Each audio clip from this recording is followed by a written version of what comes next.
শুধুমাত্র এই দোয়াটি একবার পড়েন, আল্লাহ তাআলা আপনার 90 বছরের গুনাহ মাফ করে দেবেন ইনশাআল্লাহ।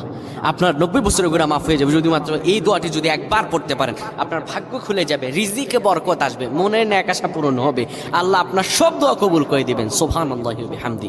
এত ফজিলত, এই দোয়াটা আপনারা শেয়ার করে দিবেন। এই যুবকেরা, আমল না করেও সওয়াব পাবা। তোমার একটি শেয়ারে, একটা বাটনে প্রেস করে তুমি সওয়াব পেয়ে যাবা। কারণ তুমি আমল না করো, অন্য কেউ যদি তোমার শেয়ারের বদৌলতে আমল করে, সওয়াব তুমি পেয়ে যাবা। নবীজির হাদিস। আমার ভাইয়েরা, আল্লাহর কাছে দোয়া করা, আল্লাহর কাছে দোয়া চাওয়া, এটি হলো মুমিনদের কাজ। আমার আল্লাহ বান্দাকে বলেন, বান্দারে উদউনি আস্তাজিব লাকুম, আমার কাছে চাও, আমার কাছে চাইলে আমি আল্লাহ তোমাকে দিয়ে দিব। কেউ যদি একবারে দোয়াটি পড়তে পারে, দোয়াটি হলো রব্বি ইন্নী যালামতু নাফসি ফাগফিরলি।